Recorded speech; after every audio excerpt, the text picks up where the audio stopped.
Assalamualaikum warahmatullahi wabarakatuh. Salam sejahtera untuk kita semua. Salam, Om Swastiastu, Namo Buddhaya, salam kebajikan. Rahayu, salam Pancasila.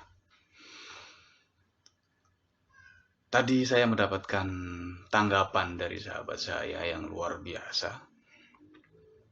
Gara-gara video tentang Tuhan kita sama. Jadi beliau mengatakan kepada saya, katanya saya keluar dari jalur. Bahkan dikatakannya saya sudah murtad karena mengatakan Tuhan semua agama itu sama. Padahal sahabat saya ini belajarnya jauh sekali di Timur Tengah. Harusnya beliau itu bijaksana. Beliau itu hafiz Quran. Dia ahli puasa, bahkan sering keliling dakwah ke seluruh penjuru Indonesia. Jadi saya kaget, namun saya bersyukur karena kita jadi silaturahmi, kita menjadi punya persepsi, walaupun awalnya beda. Saya tanggapin bahwa ya ini kan real, logis dan masuk akal.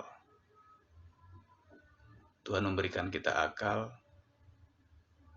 Jadi kalau kita tidak gunakan, ya justru kita akan mendapatkan murka dari Tuhan. Namun dia tidak terima, karena yang saya sampaikan menurutnya diterima oleh banyak orang, akan mengakibatkan sebuah hal yang fatal. Karena ini menyangkut dengan tauhid, menyangkut dengan keimanan seseorang. Saya sampaikan kepada beliau. Dan saya tanyakan,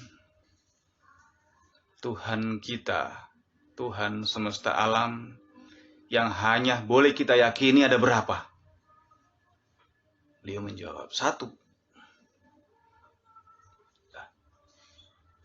Dia mengatakan Tuhan kita, agama Islam dengan Tuhan agama Hindu, Nasrani, Buddha, dan Konghucu itu berbeda.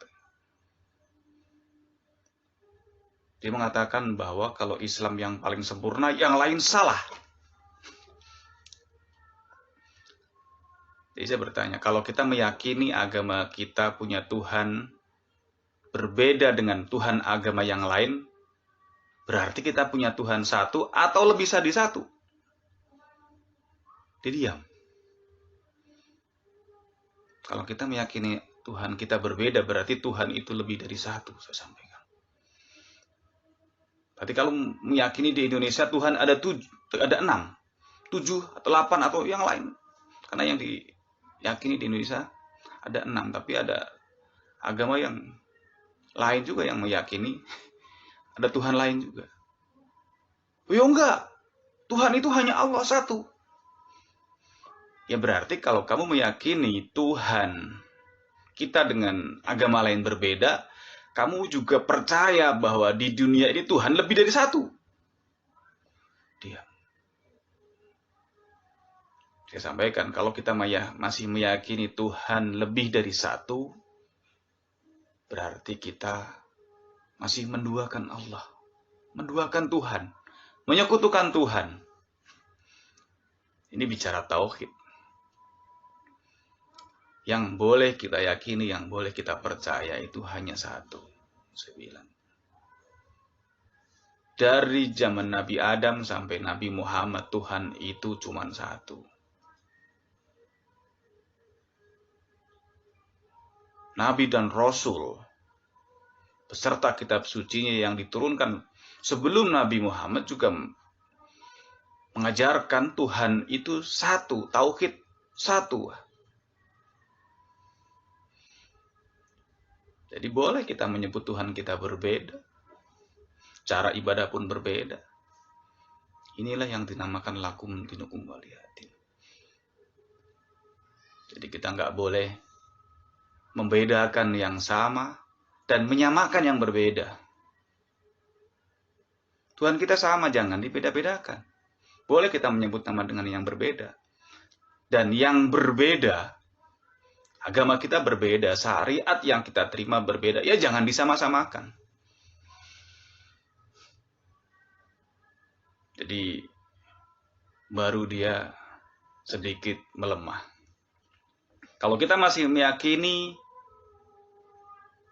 kitab suci yang diturunkan oleh Tuhan, kita meyakini para nabi dan rasul yang diutus oleh Tuhan, ya kita jangan sampai menyalahkan mereka. Boleh kita berbeda, namun jangan sampai kita menyalahkan, apalagi menganggap musuh yang layak diperangi. Ini yang banyak terjadi. Jadi saya tanya kepada beliau, jadi selama ini dalam berdakwah juga mengatakan bahwa Tuhan kita ini berbeda. Ya, yang saya terima, yang saya yakini begitu. Islam itu rahmatan lil alamin. Oke, kalau memang Islam rahmatan lil alamin, ya harus kita aplikasikan dalam dunia nyata. Bukan hanya lil kelompok, lil partai, lil alamin. Jangankan seluruh manusia yang berbeda agama, suku dan ras, bahkan kepada binatang, kepada tumbuhan, itu harus kita lindungi. Nah, selama ini yang berbeda kita anggap musuh, bagaimana kita akan berdamai dengan diri kita? Harusnya Islam yang rahmatan lil alamin mampu mengayomi agama-agama yang lain. Ibarat 4 sehat 5 sempurna. Yang 4 itu kan sudah bagus sehat, 5 sempurna sudah lengkap, komplit. Ya harusnya ibadah umat Islam itu lebih bagus, akhlaknya, tingkah lakunya, budi pekertinya lebih bagus dari yang agama lain. Karena Rasul Nabi Muhammad SAW turun ke muka bumi untuk menyempurnakan akhlak. Jadi kalau berdakwah tidak menggunakan akhlak, ya tidak mengikuti ajaran Rasul. Saya sampaikan kepada beliau.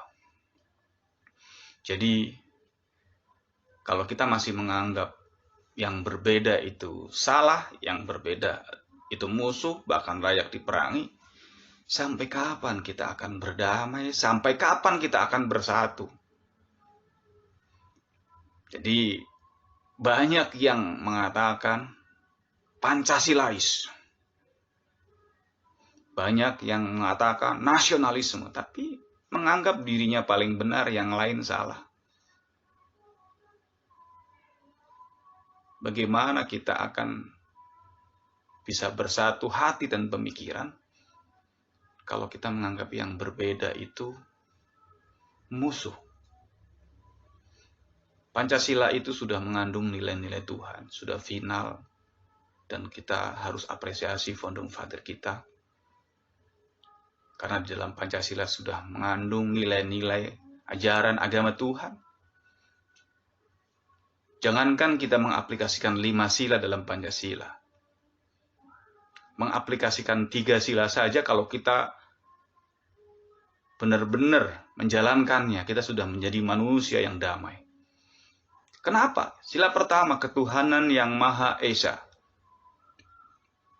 Kalau kita masih meyakini ada Tuhan lain, Tuhan kita berbeda, berarti kita, kalau dalam Islam, belum bersahadat. Kita berarti tidak Pancasilais juga, karena Tuhan Esa, Tuhan hanya satu. Diaplikasikan dalam Bhinneka Tunggal Ika.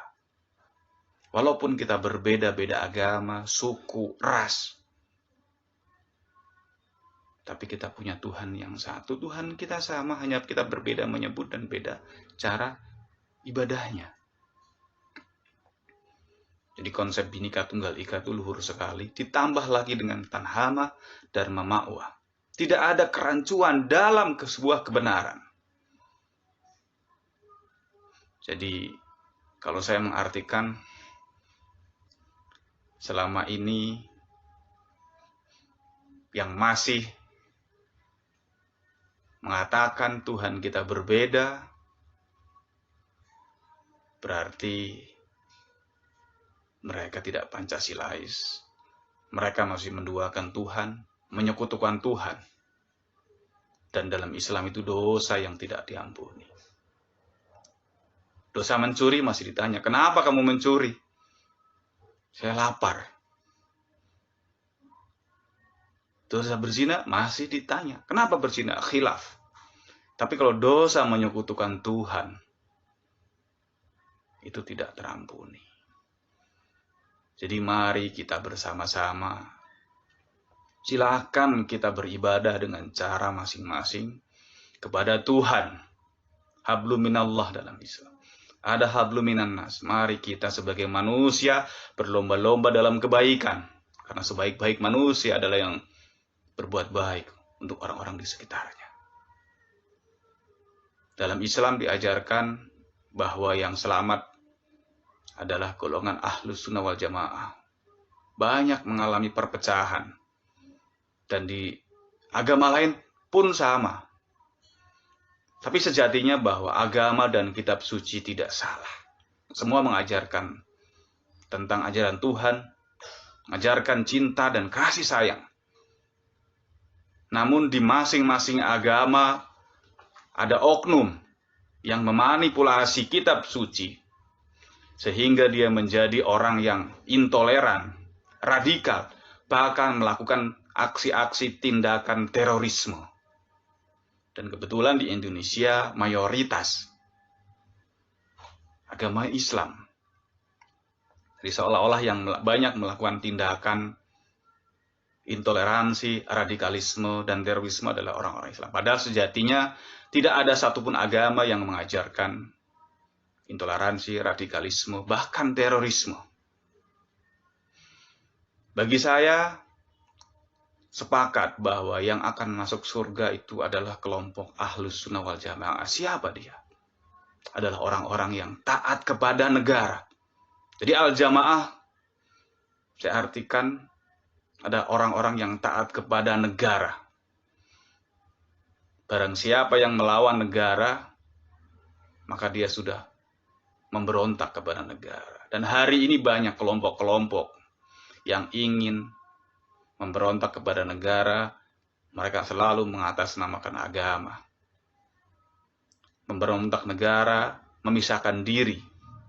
Ancamannya Rasulullah pernah bersabda, 1 jengkal saja kita memisahkan diri dari ketaatan kepada negara. Ketika meninggal, kita menjadi masuk neraka jahanam. Jadi marilah kita sama-sama belajar supaya kita menjadi manusia yang damai. Supaya kita bisa bermanfaat untuk orang-orang di sekitar kita. Jadi kembali bahwa Pancasila memang bukan wahyu ilahi. Tapi Pancasila merupakan kandungan nilai-nilai ajaran Tuhan yang harusnya menjadi alat pemersatu buat kita semua, sehingga negara kita aman dan damai. Wassalamualaikum warahmatullahi wabarakatuh. Salam Pancasila.